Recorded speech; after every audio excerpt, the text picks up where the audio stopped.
This conference will now be recorded. Hi there. I am sitting here with Kirsty Lucinda Allan, who has just officially been published. Congratulations. Thank you very much, Melissa, and happy birthday to you. Thank you. Getting old here, and we're not going to even talk about years. We'll leave it at that. We'll just say years, and we'll leave it at that. Anyhow, so how does it feel to be a published author? It's really crazy, and again, it's even very anxiety provoking, but that's exactly the same as feeling excited. So embracing it all. Very nice. And so, what formats is the book available right now? Okay, it's available now on Amazon. It's in paperback, and it's a lovely, quite a large book actually. It's rather nice. It's in full color. It's got full color illustrations in there, as well as diagrams. So it's really exciting and really refreshing visually for the reader. And then, of course, we have the Kindle ebook version as well. So you can download it and read it that way if you're on the go. Awesome. So let's talk a little bit about the art in the book because it's so very different from everything else that's out there. So what would you say in terms of inspiration brought you to the artist that you chose for the book? Okay, the artist that I chose for the book is Mark Carter. I've known him for many, many years. He used to do a lot of illustrative work for me when Ministry of Burlesque, one of my first ventures, was kind of in its infancy, really. And he was always had the knack for taking the kind of quirky thoughts or ideas that I had and representing them in a really fun and very sensitive and in a very gentle way. And so his illustrations for this book, I just adore because not only have they captured my ideas and my sort of little kind of quirky, whimsy ideas about how to think about anxiety and anxious experiences, but they're really fun to look at, and they're also really accessible by all ages. You know, these are illustrations that a child could look at and really enjoy and understand you know, the meaning behind them as well as adults. And it's, for me, it was important to have that sense of humor and sense of whimsy represented because anxiety can feel very, very overwhelming.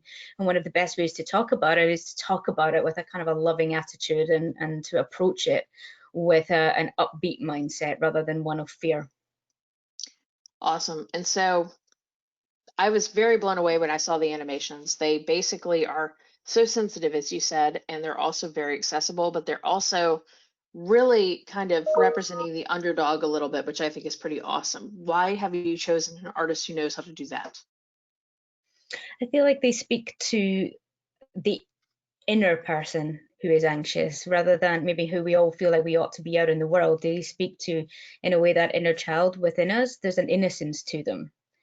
And I think that when we deal with this difficult subject matter like anxiety and how we experience it, it's very, very easy to be caught up in putting on a show of defense or putting on a sort of brave exterior, but actually getting in touch and surrendering to that feeling of vulnerability is really important. And that is something that we cover in the book. And again, I felt like those illustrations were just really nurturing in that sense, and they're really inviting the reader to step into that mind space.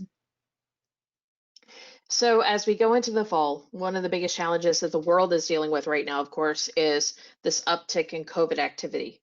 I know here in the US, we're seeing it everywhere. And of course, we keep hearing on the news about what you guys are experiencing in the UK and also in the EU.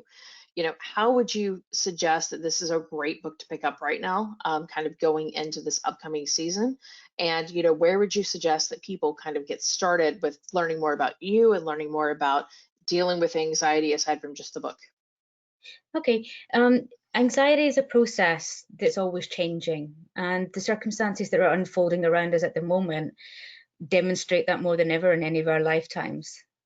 That there's so much change occurring, that also the things we take for granted are now being, you know, held up in a state of suspension, in a state of doubt whether they'll be there tomorrow, for example, like our jobs or perhaps even, you know, relatives, and our ways of life are rapidly changing. So the book is a really one about transformation. It's about how you transform your experience of anxiety into something positive so that you start to use the same mental habits, but you use them to manifest what you do want in life, as opposed to having them as quote unquote bad habits, which are, you know, manifesting everything you don't want, everything that's based in fear. The whole point of the book is to offer people that opportunity for choice. And when we're in a position in life when we feel our choices are being restricted and restricted and restrained and restricted again, it's more important than ever to realize that we do have choices, and actually the choices come from what's within us, not what's out there and what's happening in the world. It comes from how we respond to what's happening in the world. Fantastic. And so, for someone who's just trying to determine if they have anxiety and if they aren't sure if they need the book or not, what would you say are like the top 5 defining symptoms so that someone would be able to kind of realize that they are experiencing anxiety if they aren't sure? Sure. Okay. First one, being human. That's probably the nuts of it, really. I don't think I've ever met a human who hasn't experienced anxiety or doesn't experience it in some form. People often mistakenly think that anxiety is only experienced by people in extreme distress or extreme stress or extremely difficult circumstances, or that it can only be thought of in terms of a mental health problem. It's not. It's actually a normal part of the human condition, but it can become disordered, and it can become an inconvenience. It can start to rule our realities when we're constantly making our judgments, our assessments, and our behavior and our decisions from the place of anxiety, rather than recognizing it's there and allowing it to be alongside you and taking the lessons from it. So some of the most common symptoms, as most people would call them, although I like to say experiences, are things like feeling tense, feeling shaky, feeling dizzy, feeling like you might be sick, feeling like you have tightness in your stomach, feeling that your chest is tight, maybe feeling like you're having asthma. That actually can be a sign of anxiety. It's one that I experience. Headaches, getting snappy and aggressive with other people. That's a massive sign of anxiety, especially when you then feel bad about it because you know it's not you. Avoiding things, so behavioral things like not opening your mail, not checking your email, or the opposite, checking your email over and over and over and over again. All of these things, it's a myriad of different kinds of experiences, and it's different for everybody. And that's why anxiety is such an individual experience, because we're all individual humans.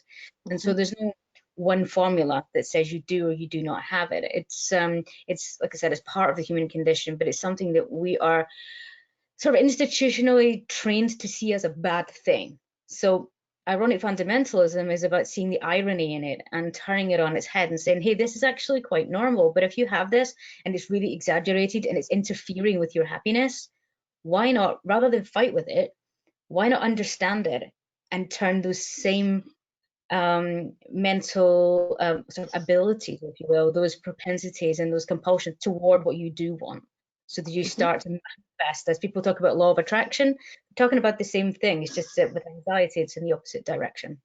So this is a book about how you view the experience. That's very powerful. And, if you were to look at everything that's going on in 2020, what would be your few pieces of advice to our audience right now? Okay, everything that's going on in 2020 will be everything that's going on in 2021, but it'll be different. And the same again in 2022, but it'll be different because everything has changed. Top thing is to be okay with change. You have to accept it. You don't have to accept it and feel necessarily comfortable with it, but if you can accept feeling discomfort, that's okay. That's still acceptance. So we have these limited ideas that in order to do one thing, we have to pair it with something else. For example, we can only accept our circumstances if we like them. No, that's not true. We can accept them, and then we can work with what we've got to create something we do like. So fundamentally, this is a matter of choice. It's about understanding what's going on within you, understanding your needs, your true psychological, physiological, emotional needs, understanding your true desires and what they are, understanding your values, bringing all of those together and realizing you always have a choice. Even when you feel really, really restricted, you have choices. And sometimes actually to be the most creative you've ever been in your life, you need to be in a very restricted circumstance because it forces you to be creative with what you do have. And so I would say again, choice, choice, choice, and choice. And choice, if that's 5. Excellent. And what would you say makes this particular book so different than all of the others that are on the market right now? Okay. I haven't read all of the others. There's a lot out. There are a lot out there for sure. This is definitely different because it's based on my personal experience. So it's insights drawn from my life, and I have been a life of experimenting. I've always been my own guinea pig. I've always been prone to anxiety, but then being the person who takes the risk and does the thing anyway to prove something to myself. You know, it's like you're better to try a thing, realize it's not for you, than to not try it and always wonder. That's always been my sort of mindset. And so this book is based on those personal insights paired with everything I learned in an academic and clinical capacity as well. So it's a little bit disruptive to the status quo, because I'm suggesting that things like magical thinking, for example, shouldn't be, just thrown out. It's a bit like throwing the baby out with the bathwater. Things like ritual, we think of rituals as being necessarily a bad thing to do with obsessive compulsive disorder. Well, that's not so. Only if those obsessions and those compulsions are leading to you to be terribly unhappy, and they're leading you from leaving the house, they're leading you to, make bad decisions, then that's a problem. But styles of thinking and styles of behaving in themselves can be really, really positive. Our whole species has been, born of and evolved through spirituality, which involves certain elements of magicality in life, which we might call faith, say, and also rituals. We can create conscious rituals will create good unconscious habits. So if you create a ritual that helps you focus on something like great self-care, then the more you do that on a regular basis, unconsciously, you're doing it all the time. And that is the power in it. And that's why these things used to exist in our culture, but they've been systematically squashed out over the years for many dogmatic reasons. And so my book is, like I said, it's my personal story and my personal insights based on all of those arenas. And I'm suggesting to people to not fear what's going on inside them, just because maybe you've read somewhere, or maybe someone's told you that's a bad habit and you shouldn't do that and you shouldn't think that.